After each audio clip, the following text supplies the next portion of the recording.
Good morning, everyone. My name is Cameron Orner, and you're listening to Sociology Audibly, a student-led podcast that aims to use leading sociological research to take a closer look at the social problems of today. I'm here with my co-host, Jason Green. Good morning. Good morning, Jason. How you doing today? I'm good. How are you? Great. Today we're going to be talking about gender division of household labor in American middle-class homes.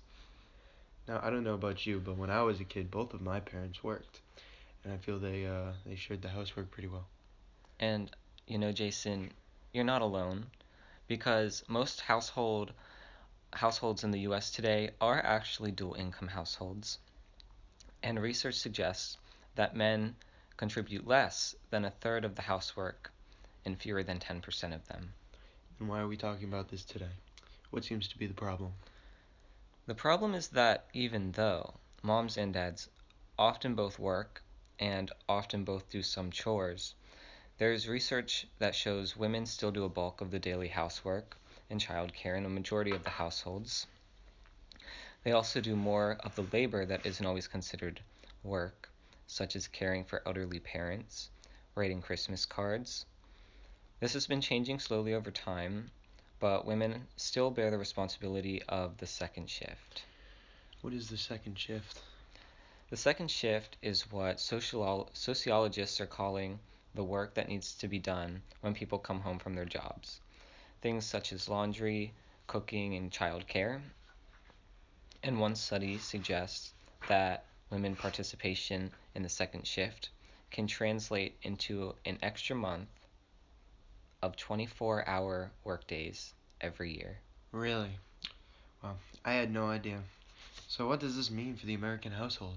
Well, there was actually a study published in 2012 in the Journal of Comparative Family Studies that personally I've read suggests that men who participate more often in housework and childcare experience higher levels of satisfaction than men who participate less often. But family satisfaction also depends on the quality of communication between two partners on decision making and housework. But if that's the case, then why is the gender division of labor in the home still a problem today? Why don't fathers and mothers share the housework and childcare equally? To help answer that question, we're bringing in an expert. Correspondent Shelby Scott has been sent to discuss this with Jacqueline Tabor, an assistant professor of sociology at Illinois College. Jacqueline is currently looking into questions like this. Let's go over to Shelby. My first question is, what does the current division of household labor look like in the American household? So essentially things like which genders are tied to which kinds of chores, do men participate more in childcare or housework, things like that. That since most of the families in the United States right now are either dual earning couples or are single parent families.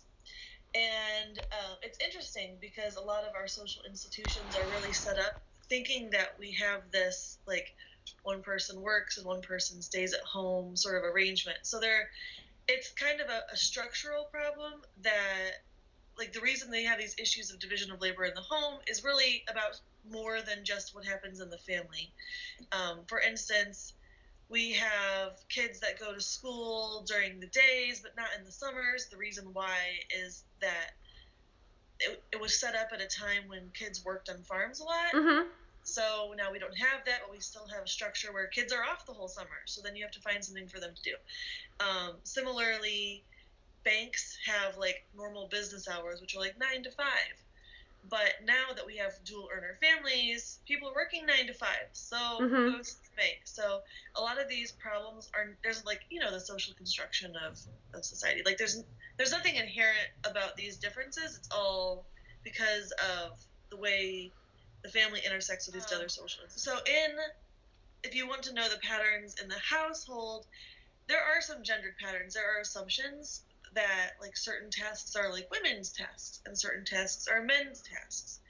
And I mean, I don't even have to tell you these, you can imagine them. Like women are typically like they are the ones who do the cooking and the cleaning and the childcare, and men typically do like the lawn mowing and like the fixing of things. Well, if you actually look at the hours worked doing those typically gendered tasks, fixing a light bulb or, plugging, doing that sort of stuff, mowing the lawn, the number of hours that you spend a week doing those sort of tasks is a lot smaller. So there's nothing equal about the division, because even if you're like, oh, I'm better at these things and you're better at these things, the fact of the matter is somebody has to do the dishes like every day. Yeah. And so it sounds like it's definitely focusing on women do some of the more monotonous or daily tasks, right. Whereas things that need to be addressed periodically or can be addressed on a different schedule as opposed to demanding schedules fall to men.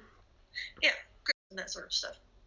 So if we look at the pattern over time, as the biggest change that happened in the 1900s was that women increasingly went to the workforce, and so that's how we now have like these dual earner families. Sure.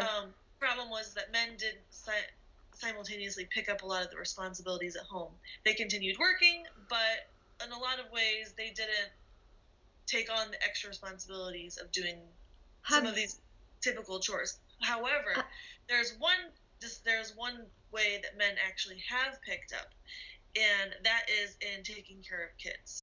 But there are a lot of like sort of low-key informal sanctions that happen for men who try to do those sorts of things.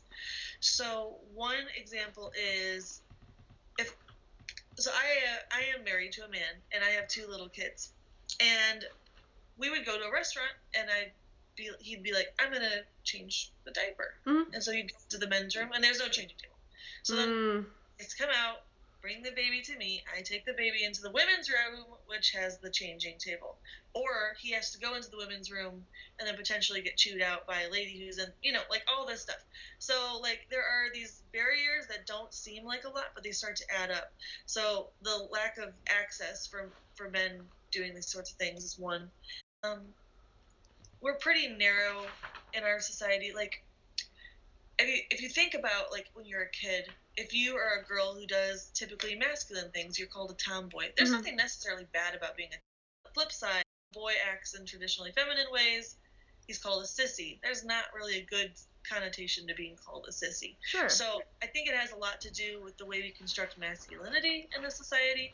We're a lot more flexible with what women do than what men do. And I think subconsciously a lot of people police men's behavior more than women's to like save them from themselves, kind of. Sure.